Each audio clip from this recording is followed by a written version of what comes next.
Get rid of assholes. Let's face it, who doesn't have a single asshole in the workplace?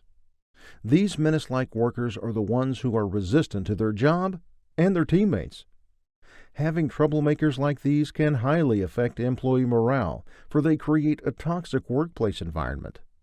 If left untreated, they can slowly tear others, or even much worse, tear down the company. Just how much of a threat can they be? Robert Sutton, Ph.D. at Stanford and best-selling author for his book, The No Asshole Rule, mentioned some hard facts. Employees suffer physically and mentally. An alarming rate of employees who quit their jobs turns out to have worked with an abusive supervisor. Sadly, those who are still trapped from work suffer less life satisfaction and work productivity. Even worse, some have suffered physical and mental health problems. Negative experiences remain. Having dreadful interactions tend to linger more than positive ones. Causes more turnover rate. One study in the UK showed that 25% of harassed workers and 20% of witnesses tend to quit their jobs. We can conclude from these facts that having toxic employees at work is no laughing matter. Sutton described it best when he said, "Assholes breed like rabbits. Their poison quickly infects others. Even worse, if you let them make hiring decisions, they will start cloning themselves."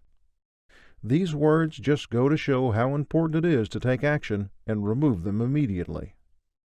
However, some companies are too afraid to let go of these jerks. The reason is that some of them are actually the top performers in the team. Sadly, a lot of managers end up compromising their values just to keep them.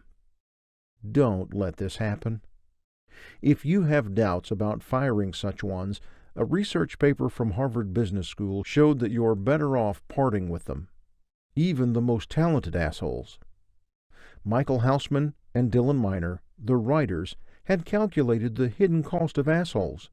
They said, in comparing the two costs, even if a firm could replace an average worker with one who performs in the top 1%, it still would be better off by replacing a toxic worker with an average worker by more than 2 to 1. The time is now. Find out who these bastards are and get rid of them fast.